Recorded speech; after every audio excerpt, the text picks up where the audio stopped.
കസ്തൂരിമാനാണ് എൻ്റെ മോതല്. അതിൻ്റെ പലിശയാണ് ബാക്കി വേഷങ്ങൾ എന്ന് വേണമെങ്കിൽ പറയാം. ജോഷി സാറ് തന്നെ പുറഞ്ചു പറയത്തിൻ്റെ ലൊക്കേഷനിൽ ആദ്യം കണ്ടപ്പോൾ പറഞ്ഞ പടം ഞാൻ കണ്ടിട്ടുണ്ട്. അതായത് ലോഹിദാസാണ്, അദ്ദേഹം ഇപ്പോൾ മരിച്ചുപോയി. അതിൻ്റെ ഒരു പ്രയാസം എനിക്കുണ്ട്. അത് എനിക്ക് വലിയ അഭിമാനമുള്ള കാര്യമാണ്. കാരണം അത് ഓസ്കാർ വരെ എത്തി എന്ന് പറയുന്നത് തന്നെ വളരെ അഭിമാനമാണ്. അപ്പോൾ ഈ ജൂഡിൻ്റെ ആദ്യത്തെ പടം ഓം ശാന്തി ഓശാന. ഞാൻ ഈ വലിയ നടന്മാരോട് അങ്ങനെ ഇടപെടലില്ല. ഞാൻ ഒന്ന് അകന്ന് നിൽക്കുള്ളൂ. അവർ സെലിബ്രിറ്റീസ് അല്ല, അതുകൊണ്ട് പേടിച്ചിട്ടാണ്, വേറെ ഒന്നുകൊണ്ടല്ല. വ്യക്തികളുടെ ശാരീരിക വൈകല്യങ്ങളെ പരിഹസിക്കുന്ന തരത്തിലുള്ള ഹ്യൂമർ അധമമാണ്, അത് ചെയ്യാൻ പറ്റും. അപ്പോൾ മമ്മൂക്കായിട്ടുള്ള പരിചയം ഒന്ന് പുതുക്കാം ലൗഡ് സ്പീക്കറിൻ്റെ. അപ്പോൾ അദ്ദേഹം ഷൂട്ട് കഴിഞ്ഞ് ഇങ്ങോട്ട് ഇറങ്ങി വന്നു. മമ്മൂക്ക എന്നെ കണ്ടപ്പോൾ എൻ്റെ അടുത്തേക്ക് വന്ന് എന്നെ കെട്ടിപ്പിടിച്ചു. നമസ്കാരം. എന്താണ് പുതിയ സിനിമാ വിശേഷങ്ങളല്ല? പുതിയ പടങ്ങൾ ഒരു സംഭവ സ്ഥലത്ത് നിന്നൊരു പടം നല്ല ഇറങ്ങിയിട്ടുണ്ട്. പിന്നെ രണ്ടെണ്ണം ഇറങ്ങാണ്ട്. ഓക്കെ. ഇപ്പോൾ പുതിയ സിനിമയിൽ അഭിനയിക്കുന്നു, അതുപോലെ എഴുത്ത്, ഹാസ്യ പരിപാടികൾ. അപ്പോൾ ഏതിലാണ് ഇതിൽ കൂടുതലായിട്ട് എൻജോയ് ചെയ്യുന്നത്? എനിക്ക് എല്ലാം ഒരുപോലെ എൻജോയ്മെൻറ്റാണ്. അതെ. കാരണം അഭിനയിക്കുമ്പോൾ പിന്നെ അതിൻ്റേതായ ഒരു ഇതുണ്ട്. സ്റ്റേജിൽ ചെയ്യുമ്പോൾ അതിൻ്റെ റെസ്പോൺസ് നമുക്ക് അപ്പം കിട്ടും. വൺ മാൻ ഷോ ഒക്കെ ചെയ്യുമ്പോൾ സിനിമയാകുമ്പോൾ റെസ്പോൺസ് എടുത്ത് കുറച്ച് വൈകുന്നു മാത്രമാണ്. അപ്പോൾ അതുകൊണ്ട് എഴുത്തിനും പിന്നെ അതിൻ്റേതായ, ഇപ്പോൾ ഞാൻ ഫേസ്ബുക്കിൽ എഴുതുന്നതിനും പുസ്തകത്തിൽ എഴുതുന്നതിനൊക്കെ അതിൻ്റേതായ ആസ്വാദകരും അപ്രിഷ്യേറ്റ് ചെയ്യുന്ന ആൾക്കാരുണ്ട്. അത് നല്ലോണം നമ്മളെ അഭിനന്ദിക്കുന്ന ആൾക്കാരും. അതുകൊണ്ട് ഏത് സർഗ്ഗക്രിയയിൽ ഏർപ്പെടുമ്പോഴും നമുക്കൊരു അതിൻ്റേതായ ഒരു സുഖം ഉണ്ടല്ലോ. അതിൻ്റെ ആ ക്രിയയുടെ രീതിക്ക്, ഇപ്പോൾ നാടകത്തിലാണെങ്കിലും സിനിമയിലാണെങ്കിലും വൺ മാൻ ഷോയിലാണെങ്കിലും എഴുത്തിലാണെങ്കിലും അതിൻ്റെ രീതിക്ക് മാറ്റം ഉണ്ടെങ്കിലും കിട്ടുന്ന അപ്രീസിയേഷൻ അല്ലെങ്കിൽ ആളുകളുടെ ഒരു പ്രശംസ അല്ലെങ്കിൽ അഭിനന്ദനം എന്നൊക്കെ പറയുന്നത് എന്തായാലും അതാണൊരു ആക്ടർ അല്ലെങ്കിൽ ഒരു സ്രഷ്ടാവിൻ്റെ ഊർജ്ജം എന്ന് എനിക്ക് തോന്നുന്നു. നന്ദഹാസം എന്ന് പറഞ്ഞ പ്രോഗ്രാം വർഷങ്ങളായിട്ട് ചെയ്തു വരുന്നു. അതുപോലെ തന്നെ അതിൻ്റെ മുമ്പ് പേര് നമ്പൂരി ഫലിതം എന്നായിരുന്നു. പിന്നെ സിനിമ, ഇപ്പോൾ 4 ബുക്കുകൾ എഴുതിയിട്ടുണ്ട്. അപ്പോൾ ഇതിലെങ്ങനെയാണ് ഈ എഴുത്ത് പറയണത്, എങ്ങനെയാണ് സമയം കണ്ടെത്തുന്നത്? നമുക്ക് എഴുതുന്നതിന് നമ്മൾ പണ്ട് ഞാൻ ഈ മാസികകൾ, അതുകൊണ്ട് എൻ്റെ ഗുരുനാഥൻ മഹർഷി മഹാവി, ഗുരുശ്രീ പ്രൊഫസർ പി കൃഷ്ണകുമാർ വിശ്രുതി കൊണ്ടൊരു മാസിക എഴുതിയിരുന്നു. അതിൽ ചില ലേഖനങ്ങൾ എഴുതിയിരുന്നു, ഹ്യൂമർ. പിന്നെ രാഷ്ട്രദീപിക സായാഹ്ന പത്രം ഉണ്ടല്ലോ, അതിൽ ചില ലേഖനങ്ങൾ എഴുതിയിരുന്നു. അപ്പോൾ ഇതൊക്കെ കൂടി സമാഹരിച്ചിട്ടാണ് ഒരു പുസ്തകമാക്കിയത്, വികടവാണി. അതിന് ആണ് 2006 കേരള സാഹിത്യ അക്കാദമിയുടെ ഏറ്റവും നല്ല ഹാസ്യ സാഹിത്യത്തിനുള്ള അവാർഡ് കിട്ടിയത്. പിന്നെ അതിനുശേഷം HNC പബ്ലിഷേഴ്സ് എൻ്റെ അടുത്ത് വന്നൊരു പുസ്തകം വേണമെന്ന് പറഞ്ഞു. അങ്ങനെ ഞാൻ അന്ന് കാലിക്കറ്റ് യൂണിവേഴ്സിറ്റി ജോലി ചെയ്യുക. അപ്പോൾ ഞാൻ 2 ആഴ്ച ലീവ് എടുത്തിട്ട് എഴുതി കൊടുത്ത പുസ്തകമാണ് നന്ദഹാസം. പിന്നെ 2 സ്പിരിച്വൽ ബുക്സ് എഴുതിയിട്ടുണ്ട്. ഒന്ന് രാഘവേന്ദ്ര സ്വാമികളുടെ ജീവചരിത്രം, മന്ത്രാലയ കുബേരൻ. പിന്നെ ഗുരുനാഥൻ തന്നെ എൻ്റെ ഗുരുനാഥൻ മഹർഷി മഹാവി കൃഷ്ണകുമാർ, അദ്ദേഹത്തിൻ്റെ വിശ്വമംഗള പ്രാർത്ഥനയ്ക്ക് ഒരു വിവരണം. അങ്ങനെ 4 പുസ്തകം എഴുതിയിട്ടുണ്ട്. പിന്നെ ഇപ്പോൾ ഒരു വികടവാണി ഇപ്പോൾ കിട്ടാനില്ല, അവാർഡ് കിട്ടിയ പുസ്തകം. അതിപ്പോൾ കോഴിക്കോട് നിന്ന് ഹരിതം ബുക്സ് പബ്ലിഷ് ചെയ്യാനുള്ള ഏർപ്പാടുകൾ നടക്കുന്നുണ്ട്. പിന്നെ വേറൊരു പുസ്തകം എഴുതിയിട്ടുണ്ട്, എൻ്റെ വികടാന്വേഷണ പരീക്ഷണങ്ങൾ. അതിപ്പോൾ അടുത്ത കാലത്ത് ഇറങ്ങുമെന്ന് വിചാരിക്കുന്നു. അങ്ങനെയൊക്കെയാണ് നിൽക്കണേ. അല്ല, സാധാരണ എഴുത്തുകാർ പറയുന്നൊരു കാര്യമാണ്, ഇപ്പോൾ ചില സമയത്ത് ഇങ്ങനെ മെൻ്റലി ബ്ലോക്ക് വരാറുണ്ട്, ഇങ്ങനെ എഴുതണ ഗ്യാപ്പൊക്കെ വരാറുണ്ട്. അപ്പോൾ നന്ദേട്ടൻ ഇപ്പോൾ ഈ അവരെഴുതുന്നവർ കൂടുതലും സാഹിത്യമായിട്ട് അങ്ങനെ പോകുന്നവരാണ്. നന്ദേട്ടൻ ഹാസ്യമായിട്ട് അവിടെ പ്രോഗ്രാം ചെയ്യുന്നു, സിനിമയിൽ അഭിനയിക്കുന്നു. അപ്പോൾ അത് കൊണ്ടുപോകുമ്പോൾ ഒരു ഇതുണ്ടാവില്ല. അപ്പോൾ ഇങ്ങനെ എല്ലാം കൂടി വരുമ്പോൾ എന്ന് വെച്ചാൽ നമുക്ക് ഈ മെൻ്റൽ ബ്ലോക്ക് വരില്ല. എഴുത്ത് മാത്രമായിരിക്കുമ്പോൾ ചിലപ്പോൾ അവിടെ നിന്നൊന്ന് വരാം. നമ്മൾ അഭിനയിക്കണം, ഓഡിയൻസിന് മുമ്പിൽ മെൻ്റൽ ബ്ലോക്ക് പറ്റില്ല. അവിടെ പോയി ചെയ്യണം ഒരു പരിപാടി. നിങ്ങൾ ഇപ്പോൾ ഇവിടെ ഈ അമ്പലത്തിൽ ഉദാഹരണത്തിന് ഇവിടെ ആയിരിക്കും, ഇവിടെ ഉത്സവത്തിന് അല്ലെങ്കിൽ എന്തെങ്കിലും ഏതെങ്കിലും ഒരു അമ്പലത്തിൽ ഉത്സവത്തിന് അല്ലെങ്കിൽ ഒരു ക്ലബിൻ്റെ പരിപാടി, ഓണപ്പരിപാടി, എന്തായാലും ശരി, നമ്മൾ ഏറ്റു കഴിഞ്ഞാൽ അവിടെ പോയി അത് ചെയ്തേ മതി. എനിക്ക് മെൻ്റൽ ബ്ലോക്കിൻ്റെ അവിടെ നിൽക്കാൻ പറ്റില്ല. സിനിമയ്ക്ക് വരുമ്പോൾ വിളിക്കുമ്പോൾ അഭിനയിക്കണം. അപ്പോൾ നമ്മളെപ്പോഴും മെൻ്റലി എന്തായിരിക്കും, ക്രിയേറ്റീവായിട്ട് സജ്ജമായിരിക്കും. അപ്പോൾ ഇത് തന്നെ എഴുത്തിലേക്കും വരുമ്പോൾ അങ്ങനെ ഒരു പ്രശ്നം എനിക്ക് അധികം വന്നിട്ടില്ല. ചിലപ്പോൾ വിറ്റ് കിട്ടായൊക്കെ വരാം. അത് വിറ്റ് അങ്ങനെ കിട്ടുന്നതല്ല, അത് തന്നെ അങ്ങനെ ഫ്ലാഷായിട്ട് വരുന്നതാണ്. എന്നെ സംബന്ധിച്ച് ആലോചിച്ചുണ്ടാവുന്നതല്ല ഫലിതം, അത് സ്പോണ്ടേനിയസ് ആയിട്ട് സ്വാത്മപ്രചോദിതം എന്ന് പറയും, തന്നെ ഇങ്ങനെ വരുന്നതാണ്. അതെ. ഇപ്പോൾ സിനിമയിലേക്കുള്ള ഒരു പ്രവേശനം ലോഹി സാറിൻ്റെ കസ്തൂരിമാൻ എന്ന് പറയുന്നത് അത് ആദ്യത്തെ പടം അല്ല. അതെന്നെ എനിക്കൊരു മേൽവിലാസം ഉണ്ടാക്കി തന്ന ആദ്യത്തെ പടം എന്ന് പറയാൻ പറയാം. എൻ്റെ ആദ്യത്തെ സിനിമ വിനയപൂർവ്വം വിദ്യാധരൻ, ജഗതി ചേട്ടൻ നായകനായിട്ട് KB മധു സംവിധാനം ചെയ്ത സിനിമയാണ്. 2ാമത്തെ സിനിമ ജയരാജ് സാറിൻ്റെ ശാന്തം, IM വിജയൻ നായകനായിട്ട് പടം. 3ാമത്തെ പടമാണ് ഈ ലോഹി സാറിൻ്റെ കസ്തൂരിമാൻ. ആ കസ്തൂരിമാനിലെ പള്ളിയിലച്ഛൻ്റെ വേഷമാണ് എനിക്കൊരു മേൽവിലാസം അഭിനയ സിനിമയിൽ ഉണ്ടാക്കി തന്നത്. അത്രയും മേൽവിലാസം അല്ലെങ്കിൽ അത്രയും ജനങ്ങളിലേക്ക് ആ കഥാപാത്രം എത്തി. പക്ഷേ പിന്നീട് നന്ദേട്ടനെ നമ്മൾ പല സിനിമകളിലും നമുക്ക് വേണ്ട പോലെ കാണാൻ പറ്റാത്തൊരു സാഹചര്യങ്ങൾ. കാരണം എന്ന് പറഞ്ഞാൽ ഞാൻ വല്ലാണ്ട് ട്രൈ ചെയ്യുന്ന ഒരാളല്ല. അപ്പോൾ ഡയറക്ടേഴ്സിനെ പോയി കാണുക അതൊക്കെ വളരെ കുറവാണ്. ഒരു പക്ഷേ അതൊരു കാരണമായിരിക്കാം. പിന്നെ എനിക്ക് ജോലി ഉണ്ടായിരുന്ന കാരണം ഞാൻ വല്ലാണ്ട് അങ്ങോട്ട് സിനിമയിൽ കോൺസെൻട്രേറ്റ് ചെയ്യുക. അത് ഇപ്പോഴും പെൻഷൻ പറ്റിയിട്ടാണ്. എന്നിട്ട് ഇപ്പോഴും വല്ലാണ്ടൊരു കോൺസെൻട്രേഷൻ ഇല്ല. അതൊക്കെ ആയിരിക്കും കാരണം എന്നാണ് ഞാൻ വിചാരിക്കണേ. പിന്നെ അതിന് ശേഷം ഞാൻ ഒരു അച്ഛൻ ചെയ്തത് നമ്മുടെ ഇതിൽ പൊറിഞ്ചു മറിയൻ ജോഷി സാറിൻ്റെ പടം. അതിൽ ഫാദർ ഇരുമ്പൻ ഒരു വേഷം ചെയ്തു. അതിന് മുമ്പ് പറഞ്ഞാൽ നമ്മുടെ 2018 സിനിമയിൽ ഞാൻ ഒരു വേഷം ചെയ്തിട്ടുണ്ട്, പ്രളയം. ജൂഡ് ആൻ്റണി സംവിധായകൻ. അയാളുടെ ആദ്യത്തെ സിനിമ മറ്റേ ഇത് ഓം ശാന്തി ഓശാന. അതിൽ ഞാൻ ചെറിയൊരു അച്ഛൻ ചെയ്തിട്ടുണ്ട്. ഇങ്ങനത്തെ ചില അച്ഛന്മാർ ചെയ്യുകയും പിന്നെ അത് കഴിഞ്ഞിട്ട് ദിലീപിന് സംസ്ഥാന അവാർഡ് കിട്ടിയൊരു പടമുണ്ട്, വെള്ളരിപ്രാവിൻ്റെ ചങ്ങാതി. അതിൽ ഞാൻ അത്തറ് പോയൊരു മുസ്ലിം വേഷം ചെയ്തിട്ടുണ്ട്, കാവ്യമാധവൻ്റെയൊക്കെ ഉപ്പേറ്റ്. അങ്ങനെ ചില ശ്രദ്ധിക്കപ്പെടുന്ന ചില വേഷങ്ങൾ ചെയ്തിട്ടുണ്ട്. പിന്നെയൊക്കെ ചെറിയ വേഷങ്ങളായിരുന്നു കാര്യമായിട്ട്. അപ്പോൾ ഇങ്ങനെ ഈ തുടർച്ചയായിട്ട് നമുക്കൊരു കഥാപാത്രം കിട്ടിയാലും തുടർച്ചയായിട്ട് നമ്മൾ അതിനോട് ശ്രമിച്ചാൽ മാത്രമേ നമുക്ക് കഥാപാത്രങ്ങൾ വരൂ, അങ്ങനെ ഒരു സംഭവം ഉണ്ടോ? എൻ്റെ അനുഭവത്തിൽ നിന്ന് എനിക്ക് തോന്നുന്നത് അതിപ്പോൾ ഞാൻ നിരന്തരം ട്രൈ ചെയ്യാത്തതുകൊണ്ട്. അപ്പോൾ ഒരു പടത്തിലെ കസ്തൂരിമാനിൽ നല്ല വേഷം ചെയ്തു, അതിനെ തുടർന്ന് നല്ല വേഷങ്ങൾ അങ്ങനെ വന്നില്ല. അപ്പോൾ ഈ ചെയ്തത് കൊണ്ട് എൻ്റെ കേസിൽ വന്നില്ല, വേറെ ആളുകൾക്ക് വന്നിട്ടുണ്ടാവാം. എനിക്ക് അങ്ങനെ തോന്നുന്നത് ഞാൻ ട്രൈ ചെയ്യാത്തത് കൊണ്ട് വന്നതാണെന്നാണ് എൻ്റെ പിന്നെ ഒരു ദൈവാധീനം ഒക്കെ ഭാഗ്യമൊക്കെ വേണമല്ലോ. ചിലപ്പോൾ അതൊക്കെ പ്രവർത്തിച്ചിട്ടുണ്ടാവാം, നമുക്ക് പറയാൻ പറ്റില്ല. അത് നമുക്ക് അറിയാത്ത കാരണങ്ങളാണ്. നമുക്ക് അറിയാവുന്ന കാരണം നമ്മൾ കണ്ടമാനം ശ്രമിച്ചിട്ടില്ല എന്നുള്ളത് മാത്രമേ നമുക്ക് അറിയുള്ളൂ.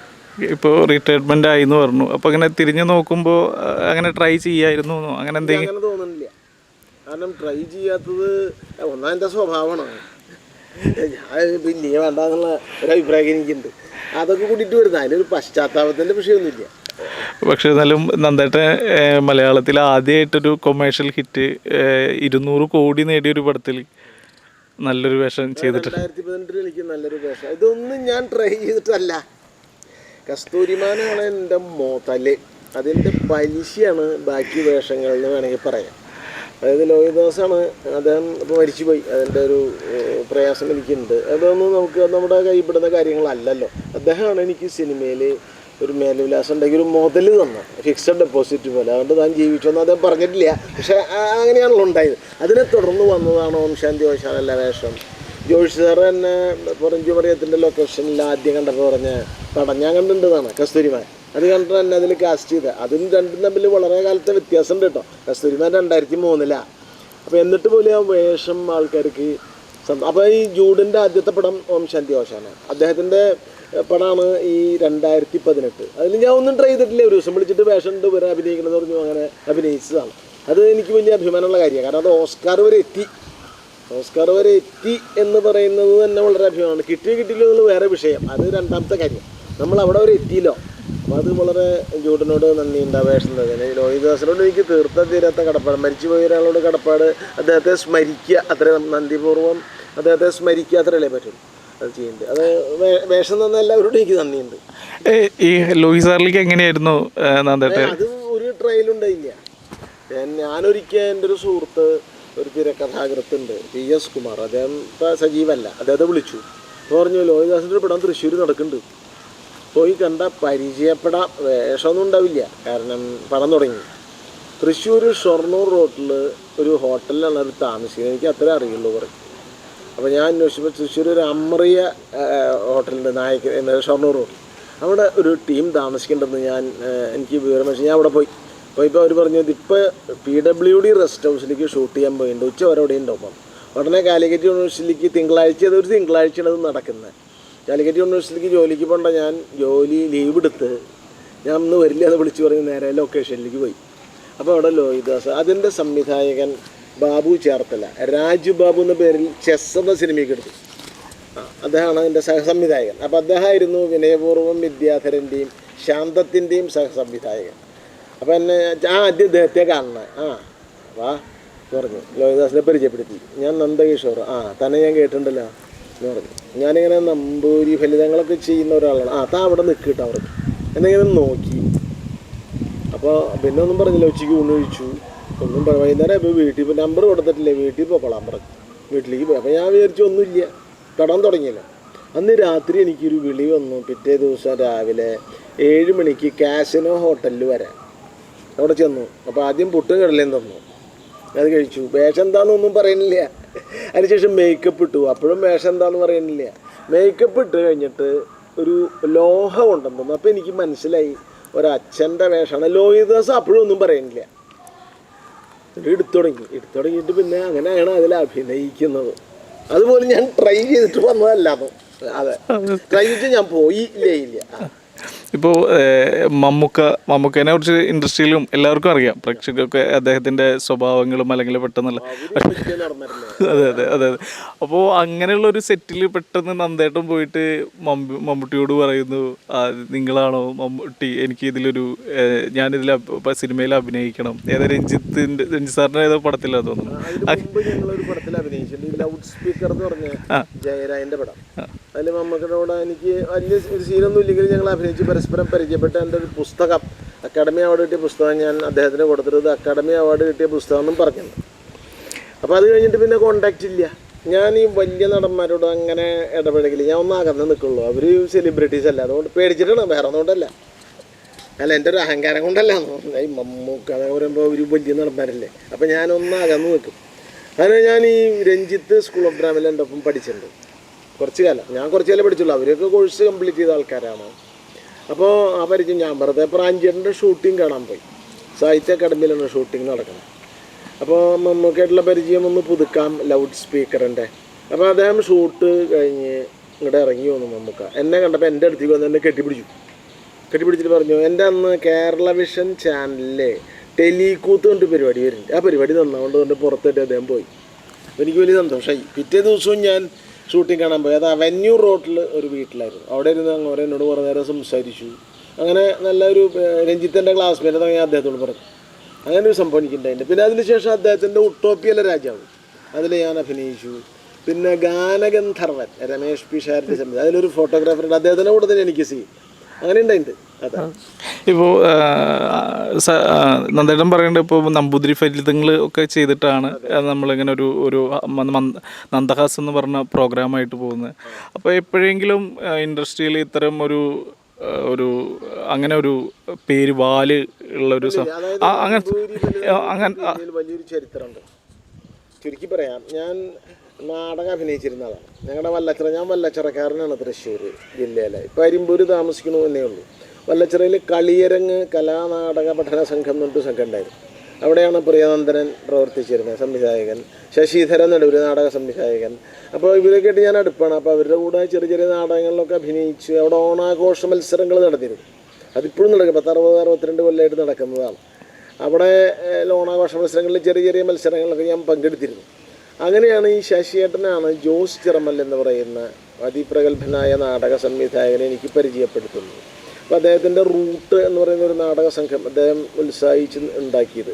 അത് മുദ്രാരാക്ഷസം എന്ന് പറയുന്ന ഒരു നാടകം കളിച്ചു. സംസ്കൃത നാടകം മലയാളത്തിലേക്ക് വിവർത്തനം ചെയ്തു. അതിലെനിക്കൊരു റോള് തന്നു, സൂത്രധാരൻ്റെ. അങ്ങനെയാണ് ഞാൻ വലിയൊരു റോളത്. അതിൽ അഭിനയിച്ചിരുന്ന നടന്മാർ ജയരാജ് വാര്യർ, പിന്നെ കലാമണ്ഡലം മനോജ്, കഥകളി നടൻ പ്രിയനന്ദനൻ, ശശിധരൻ, അങ്ങനെ വലിയൊരു നിര ഉണ്ടായിരുന്നു അതിൽ. അപ്പോൾ അതിലഭിനയിച്ച് ഡൽഹിയിലൊക്കെ പോയി കളിച്ചു. കേന്ദ്ര സംഗീത നാടക അക്കാദമിക്ക് വേണ്ടി ഒരു പ്രോജക്റ്റായിരുന്നു, നാട്യ സമാരോഹ് എന്നതിൻ്റെ പേര്. അതിൽ ഈ മുദ്രാരാക്ഷസത്തിൽ മദ്രാസിൽ കളിച്ചു. സൂത്രധാരൻ്റെ വേഷം ഞാൻ കളിച്ചു. 10-20 സ്റ്റേജ് നാട്ടിൽ കളിച്ചു. അങ്ങനെ കഴിഞ്ഞതിന് ശേഷം എനിക്ക് കാലിക്കറ്റ് യൂണിവേഴ്സിറ്റി ജോലി കിട്ടുന്നു. അപ്പോൾ എനിക്ക് കോഴിക്കോട് ഒരു സുഹൃത്തുണ്ടായിരുന്നു, ജയപ്രകാശ് കുളൂർ, നാടക സംവിധായകരുടെ രചയിതാവാണ്, നാടക അഭിനയം പഠിപ്പിക്കുന്ന ആളും കൂടിയാണ്. അപ്പോൾ അദ്ദേഹമായിട്ട് ഞാൻ ഇടയ്ക്കിടയ്ക്ക് കൂടിക്കാഴ്ച എടുത്തപ്പോൾ അദ്ദേഹം എന്നോട് പറഞ്ഞു, നിങ്ങൾ നടൻ എന്ന രീതിയിൽ ശ്രദ്ധിക്കപ്പെടണമെങ്കിൽ നിങ്ങൾ 1 man ഷോ ചെയ്യണം.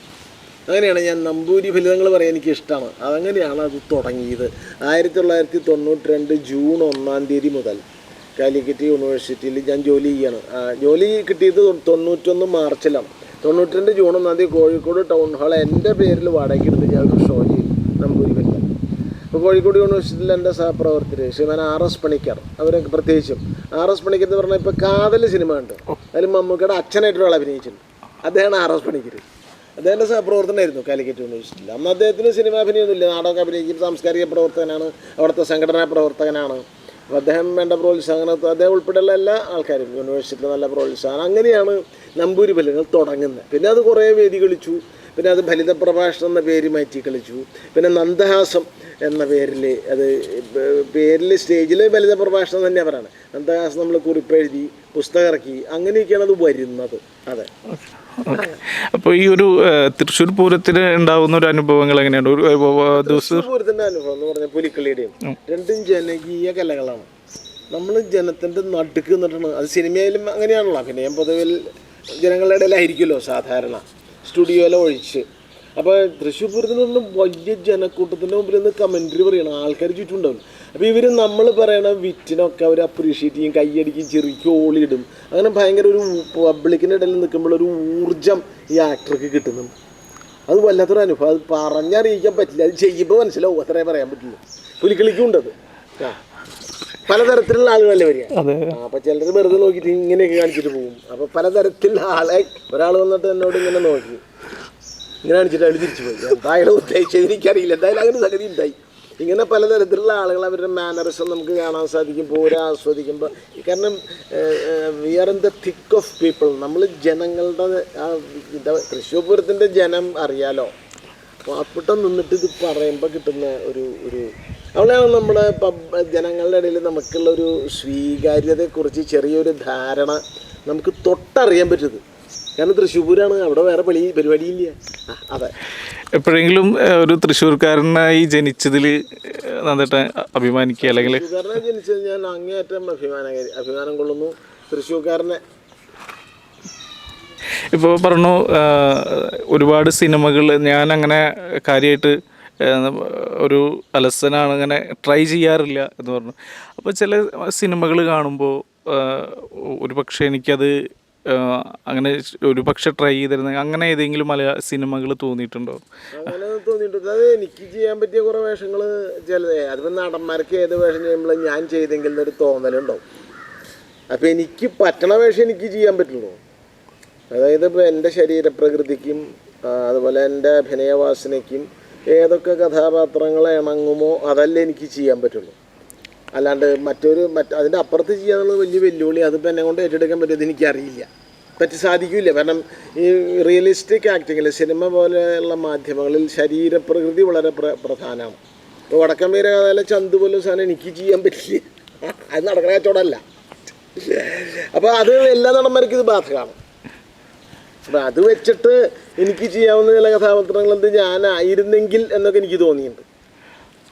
അത് സാധാരണ തോന്നുന്നതാണ്. നമ്മുടെ മോഹം കൊണ്ട് പല മോഹം നമുക്ക് ഇന്ത്യൻ പ്രധാനമന്ത്രിയാണെന്ന് വരെ തോന്നുമല്ലോ ചിലപ്പോൾ. അത് നടത്തുള്ളതില്ലല്ലോ, അതേപോലെയുള്ളൂ. വൺ മാൻ ഷോ എത്രമാത്രം ഈ ആക്ടിങ്ങിനെ വളരെയധികം സഹായിക്കും അത്. കാരണം വെച്ചാൽ നമ്മുടെ പൊട്ടൻഷ്യൽ നമ്മൾ ഈ ഓഡിയൻസിന് ബോറടിക്കാതിരിക്കുക. ഇവിടെ രസം എന്നൊരൊറ്റ വിഷയമുള്ളൂ. ബോറടിച്ച ആൾക്കാരെ എൻ്റെ പോകും. ചിരിക്കുന്ന കഥ കേട്ടാൽ ഇരിക്കും, ആയതല്ലെങ്കിൽ തിരിക്കും എന്ന് കൊഞ്ചം പേര് ആൾക്കാരെ എൻ്റെ പോകും. അപ്പോൾ അത് എനിക്ക് പോവാതിരിക്കാൻ പിടിച്ചിരുത്തത്തക്ക രീതിയിലുള്ള ബുദ്ധിമുട്ട് മറ്റ് മാധ്യമങ്ങളെ അപേക്ഷിച്ച് അല്ലെങ്കിൽ മറ്റ് അഭിനയ സമ്പ്രദായങ്ങളെ അപേക്ഷിച്ച് വൺ മാൻ ഷോയ്ക്ക് കൂടുതലാണ്. ഇപ്പം ഈ നന്ദഹാസം ഇപ്പോൾ ഓൺലൈനിലായിട്ട് ഇങ്ങനെ നന്ദയുടെ കുറിപ്പുകൾ ഇടുക. അപ്പോൾ വിത്തിൻ സെക്കൻഡിൻ്റെ ഉള്ളിലൊക്കെ ചില കുറിപ്പുകൾ വരണ കാണാം. ഏതൊരു സംഭവം വന്നു കഴിഞ്ഞാൽ ആ സ്പോട്ടിൽ നന്ദഹാസം കാണുന്നൊരു ഇതുണ്ട്. എങ്ങനെയാണ് ഇത്രയും പൊണ്ട്? തുടക്കത്തിൽ പറഞ്ഞു, അതായത് സിനിമയും വൺ മാൻ ഷോയും എഴുത്തും ഒരുമിച്ച് കൊണ്ടുപോകുന്ന ആളുടെ മൈൻഡ് സദാ ലൈവ് ആയിരിക്കണം, അല്ലെങ്കിൽ ആൾക്കത് ചെയ്യാൻ പറ്റില്ല. സദാ കണ്ടംപററി സംഭവങ്ങൾ ഒബ്സർവ് ചെയ്യുക, പേപ്പർ വായിക്കുക, വാർത്താ ചാനലുകൾ കാണുക, യൂട്യൂബിൽ ശ്രദ്ധിക്കുക, പൊതുജനങ്ങളായിട്ട് സംസാരിക്കുക, ഇതൊക്കെ വേണം. അപ്പോൾ നമുക്ക് കിട്ടാത്ത കുറേ അറിവുകൾ ആരിൽ നിന്ന് കിട്ടും? ജനങ്ങൾ കാപ്പി ക്ലബ്ബ്, ഇപ്പോൾ ഇന്ത്യൻ കോഫി ഹൗസിൽ ഇരുന്ന് ആൾക്കാരോട് സംസാരിക്കുക, അല്ലെങ്കിൽ ഇതുപോലെ ആൽത്തറമ്പിൽ ഇരുന്ന് ആൾക്കാരോട് സംസാരിക്കുക. ഞാൻ സമുദായത്തിൻ്റെ എല്ലാ തട്ടിലുള്ളവരോടും സമ്മതിക്കും. അതിന് ഒരവസരം ബസ്സിൽ പോകുമ്പോൾ അടുത്തിരിക്കുന്ന യാത്രക്കാരോട്, കണ്ടക്ടറോട്, അല്ലെങ്കിൽ ഓട്ടോറിക്ഷ ഡ്രൈവറോട്, നമ്മൾ ഓട്ടോറിക്ഷയ്ക്ക് വിളിച്ച് പോകുമല്ലോ, അപ്പോൾ ഓട്ടോറിക്ഷ ഡ്രൈവറോട്, ഇങ്ങനെ എല്ലാവരോടും സംസാരിക്കുമ്പോൾ നമുക്ക് പലതരത്തിലുള്ള അവരുടെ ഓരോരുത്തരുടെ കാഴ്ചപ്പാടുകളെ കുറിച്ച് ഒരു രീതി നമുക്ക് കിട്ടും. ഇതിങ്ങനെ ലൈവായിട്ടിരിക്കുമ്പോഴേ നമുക്ക് പ്രതികരിക്കാൻ പറ്റില്ല, അല്ലെങ്കിൽ പറ്റില്ല. ഇതിനെല്ലാത്തിനകത്തിൻ്റെ അകത്തു കൂടെ പോകുന്ന ഒരു ലെയർ എന്ന് പറയുന്നത് നർമ്മമാണ്. എങ്ങനെ നർമ്മത്തിൽ ചാലിച്ചിട്ട് അതിങ്ങനെ പറയാൻ പറ്റുന്നതാണ്? അത് എങ്ങനെയാന്ന് വെച്ചാൽ എനിക്ക് പറയാൻ പറ്റില്ല. കാരണം ഒരു കാര്യം എനിക്ക് പറയാം, കുട്ടിക്കാലം മുതലേക്ക് എനിക്ക് നർമ്മം ഇഷ്ടമാണ്. ഞാൻ നർമ്മത്തിൻ്റെ ആളാണ്. അപ്പോൾ അതായിരുന്നു എൻ്റെ നമ്മൾ പഴയ കാലത്ത് വാസന എന്ന് പറയില്ലേ, ഒരുത്തിന് ഫലിത വാസന, അല്ലെങ്കിൽ അഭിനയ വാസന, അല്ലെങ്കിൽ സംഗീതത്തിലേക്ക് വാസന, അല്ലെങ്കിൽ എൻജിനീയറിങ്ങിലേക്ക്. ഈ ആപ്റ്റിറ്റ്യൂഡ് എന്ന് ഇംഗ്ലീഷിൽ പറയുന്നത് ഈ വാസനയാണ്, അഭിരുചി. അത് രുചി എന്ന് പറഞ്ഞാൽ എന്താ? പക്ഷേ സാമ്പാറിന് രുചിയില്ല. രുചി എന്ന് പറഞ്ഞാൽ ടേസ്റ്റ്, ഫ്ലയർ ഫോർ റൈറ്റിംഗ്, എഴുതാനുള്ളൊരു വാസന, ഒരു കമ്പം. അതെ, ഇങ്ങനെ ഒരു കമ്പം. അതെ, നമ്പൂരി ഭാഷയിൽ കമ്പം നർമ്മത്തോടുണ്ട്. അതാണ് ഇങ്ങനെ വരാനുള്ള കാരണം എന്നാണ്. അത്രയും എനിക്ക് അതിനെക്കുറിച്ച് പറയാൻ പറ്റില്ല. പിന്നെ അത് എൻ്റെ നർമ്മം എനിക്കിഷ്ടമാണ്. അത് ഞാൻ എല്ലാ നർമ്മ കലാകാരന്മാരുടെ പരിപാടിയും ആസ്വദിക്കുന്ന ആളാണ്. ഇന്ന നർമ്മം മോശം അങ്ങനെയൊന്നും എനിക്ക് അഭിപ്രായമില്ല. ഇപ്പോൾ മിമിക്രി ഞാൻ കണ്ടു പൊട്ടിച്ച്, എനിക്ക് കഴിവില്ലാത്തൊരു കാര്യം അത്. എനിക്ക് ചെയ്യാൻ പറ്റില്ല, മിമിക്രി എനിക്ക് അറിയില്ല. പക്ഷെ അത് കണ്ടാൽ എനിക്ക് ഭയങ്കര സന്തോഷമാണ്. മിമിക്സ് പരേഡ് എന്ന സിനിമ ഞാൻ അനവധി തവണ കണ്ടിട്ടുണ്ട്. അതെ, നാടോടിക്കാറ്റ്. എനിക്ക് നർമ്മ, അതിൽ മിമിക്രി ഇല്ല, എൻ്റെ നർമ്മമുണ്ട്. അത് ഭയങ്കര ഇഷ്ടമാണ് എനിക്ക്. VK-ൻ്റെ സാഹിത്യം, എല്ലാത്തിലുള്ള നർമ്മ സാഹിത്യങ്ങളും വിവരമായിട്ട് നമ്മൾ വായിക്കും. പക്ഷേ ഇങ്ങനൊരു കണ്ണി കൂടി വായിക്കുക. അതെ, ഇപ്പോൾ ഈ നർമ്മം, ഇപ്പോൾ നന്ദേട്ടൻ എനിക്ക് തോന്നുന്നു ഒരു സകലകല വല്ലഭനൻ എന്ന് പറയാം. കാരണം നർമ്മം ചെയ്യുന്നു, ആക്ട് ചെയ്യുന്നു, എഴുതുന്നു. അപ്പോൾ ഇത് ഫാമിലി അല്ലെങ്കിൽ കുടുംബപരമായിട്ട് അങ്ങനെ ആരെങ്കിലും അതിന് പ്രചോദനമായിട്ടോ അല്ലെങ്കിൽ എതിർത്തിട്ടില്ല അത്രയുള്ളൂ. കാരണം എൻ്റെ വൈഫ് സാധാരണ വീട്ടമ്മയാണ്, മക്കൾ 2 പേര്. അപ്പോൾ അവർക്ക് മേളം പിടിച്ചിട്ടുണ്ട്, അവർക്ക് അത്യാവശ്യം ഫലിതൊക്കെ ഉണ്ട്. അപ്പോൾ എൻ്റെ അച്ഛനൊരു എഴുത്തുകാരനായിരുന്നു, മന്നത്ത് ലക്ഷ്മീനാരായണൻ എന്ന അദ്ദേഹത്തിൻ്റെ പേര്. അതൊരു എഴുത്തുകാരനായിരുന്നു. ഇപ്പോൾ പുസ്തകമായിട്ട് ഇപ്പോൾ ഇങ്ങനെ പ്രസിദ്ധീകരിച്ചിട്ടില്ല. പണ്ട് തൃശ്ശൂരിൽ നിന്ന് എക്സ്പ്രസ് എന്നൊരു പത്രം ഇറങ്ങിയിരുന്നു. അതിൽ അദ്ദേഹം പുസ്തക നിരൂപണം ഒക്കെ എഴുതിയിരുന്നു, ചെറിയ ചെറിയ ലേഖനങ്ങൾ എഴുതിയിരുന്നു, കവിതകൾ എഴുതിയിരുന്നു. അങ്ങനെ അദ്ദേഹത്തിൻ്റെ അമ്മ വീട്ടമ്മയാണ്. അപ്പോൾ അമ്മയുടെ പ്രോത്സാഹനം സർവ്വത ഉണ്ടായിട്ടുണ്ട്. അതായത് അമ്മ എൻ്റെ എല്ലാ കാര്യങ്ങൾക്കും. അച്ഛൻ 84 മരിച്ചു. അച്ഛനോട് പക്ഷേ നമ്മുടെ വാസന പ്രകടിപ്പിക്കാനുള്ളൊരു ധൈര്യം എനിക്കന്ന് ഉണ്ടായിരുന്നില്ല. ഞാൻ 84 ശേഷമാണ് അഭിനയിക്കാൻ തുടങ്ങുന്നത് തന്നെ, അച്ഛൻ മരിച്ചതിന് ശേഷമാണ്. അപ്പോൾ അമ്മ അതിനെ സപ്പോർട്ട് ചെയ്യുകയും അമ്മയുടെ നരേഷനൊക്കെ ഭയങ്കര രസമാണ് കേൾക്കാൻ. ഒരു സംഭവം ഉണ്ടായി. എൻ്റെ അമ്മാവൻ ഒരാളുണ്ട്, 2 അമ്മാവന്മാരുണ്ട്. ഒരാൾ കുറച്ച് സീരിയസും ഒരാൾ കുറച്ച് ഫലിതമുള്ള ആളുമാണ്. അപ്പോൾ ഇവരുടെ ഈ സീരിയസ്നെസ്സും ഫലിതം, ഇവർ 2 പേരും സംസാരിക്കുന്നുണ്ടാവുന്ന ഒരു വേറൊരു സിറ്റുവേഷൻ ഉണ്ട്. ഒരാൾ ഭയങ്കര സീരിയസും ഒരാൾ ഫലിതക്കാരനാണ്. അപ്പോൾ ഇതൊക്കെ എന്നെ വലച്ചിറ അമ്പലത്തിലെ ശാന്തിക്കാരൻ ഒരു രാജംഭ്രാന്തിരി ഉണ്ടായിരുന്നു. അത് ഞാനായിട്ട് 4 മണി മുതൽ വൈകുന്നേരം 7 മണി വരെ അമ്പലത്തിലിരുന്ന് സംസാരിക്കാറുണ്ട്. അതൊക്കെ അവർക്കൊക്കെ നല്ല ഫലിതമുണ്ട്. ഇത് ചാക്യന്മാരുണ്ട്, വലച്ചിറ നമ്പിയന്മാരുണ്ട്, അതുപോലെ തന്നെ സാധാരണ ജനങ്ങളുണ്ട്. ഇവർ എല്ലാ സമൂഹത്തിൻ്റെ ക്രിസ്ത്യാനി ജാതി മത വർഗ വർണ്ണ ഭേദമില്ലാതെ എല്ലാവരുമായിട്ട് ഞാൻ ഇൻട്രാക്ട് ചെയ്യുകയും ഇത് എൻ്റെ ഉള്ളിൽ എങ്ങനെയോ കിടന്നു കയറിയിട്ടുണ്ടാവണം. അതായിരിക്കണം എനിക്ക് ഇങ്ങനെ ഒരു സാധനം ഉണ്ടാക്കാനുള്ള പ്രചോദനം. ഇൻട്രാക്ഷൻ വളരെ പ്രധാനമാണ്. നമ്മൾ we have to lively interact, വളരെ സജീവമായിട്ട് സമൂഹമായിട്ട് എന്ത് ചെയ്യണം, നമ്മൾ പ്രതിപ്രവർത്തിക്കണം. അപ്പോഴേ സമൂഹത്തിൻ്റെ സ്പന്ദനങ്ങൾ നമുക്ക് മനസ്സിലാവുള്ളൂ. ഇപ്പോൾ എന്താണ് ചാക്യാർ കൂത്ത് പോലെയുള്ള കലാരൂപങ്ങൾ നമ്മൾ അറിയാം, ഓഡിയൻസിൻ്റെ ഇടയിൽ നിന്ന് നർമ്മം ഉണ്ടാക്കുന്ന അല്ലെങ്കിൽ അവരെ എന്താണ് പരിഹസിച്ചുകൊണ്ട് അല്ലെങ്കിൽ അങ്ങനെ പറയും. ഇപ്പോൾ നമ്മൾക്ക് ഒരു നർമ്മം പറയണമെങ്കിൽ അല്ലെങ്കിൽ എന്തെങ്കിലും ഒന്ന് പറഞ്ഞു കഴിഞ്ഞാൽ അതൊരു ബോഡി ഷെയ്മിങ് ആയിട്ടോ അല്ലെങ്കിൽ മറ്റൊരാളെ അപമാനിക്കുന്ന രീതിയിലൊക്കെ വ്യാഖ്യാനിക്കപ്പെടുന്നുണ്ട്. അത് എത്രമാത്രം ഒരു ഹാസ്യ കലാകാരനെ അല്ലെങ്കിൽ ബാധിക്കുന്നുണ്ട്? അതായത്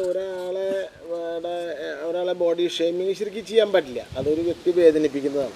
വ്യക്തികളുടെ ശാരീരിക വൈകല്യങ്ങളെ പരിഹസിക്കുന്ന തരത്തിലുള്ള ഹ്യൂമർ അധമമാണ്, അത് ചെയ്യാൻ പറ്റില്ല. ഹ്യൂമർ വേണ്ടത് സമൂഹത്തിലെ തകരാറുകളുണ്ട്. ആ തകരാറുകൾക്ക് ഒരുപാട് കാരണങ്ങളുണ്ട്. അതിപ്പോൾ ഒരു ഇതിൽ പറയാൻ പറ്റില്ല. ഈ തകരാറുകൾ, അപ്പോൾ ഒരു രാഷ്ട്രീയ പാർട്ടിയെ വിമർശിക്കുകയാണെങ്കിൽ അതിൻ്റെ നയങ്ങളെ വിമർശിക്കാവൂ, വ്യക്തികളെ വിമർശിക്കരുത്. വ്യക്തികളുടെ കൊള്ളരുതായ്മകൾ അത് വിമർശിക്കരുത്. നീ കള്ളുടിക്കുന്നില്ലേ, അത് കള്ളുടിക്കാത്തവർ അങ്ങനെ ആരുമില്ല. പറയേണ്ടത് താങ്കൾ ചെയ്യുന്ന നയം ശരിയല്ല, താങ്കളുടെ പാർട്ടി ഇന്ന കാര്യത്തിലെടുത്ത സ്റ്റാൻഡ് ശരിയല്ല, അതേ പറയാവൂ. അവിടെ പോലും കുഴപ്പമുണ്ട്. ഫനാറ്റിസിസം എന്ന് പറയുമ്പോൾ ഈ മതഭ്രാന്ത്, രാഷ്ട്രീയത്തിലുണ്ട് ഭ്രാന്ത്, രാഷ്ട്രീയത്തിൽ അമിതമായ പാർട്ടി ഭ്രാന്തുണ്ട്. അതുപോലെ തന്നെ ജാതി ഭ്രാന്തുണ്ട്, ദൈവഭ്രാന്തുണ്ട്. ദൈവത്തിനെതിരെ ഒന്നും പറയാൻ പാടില്ല. ദൈവത്തിനെതിരെ ഒന്നും ആരും പറയണ്ടല്ലോ. നമ്മൾ ദൈവത്തിൻ്റെ പേര് പറഞ്ഞ് നടക്കുന്ന കൊള്ളരുതായ്മകളെ പരിഹസിക്കുന്നുള്ളൂ.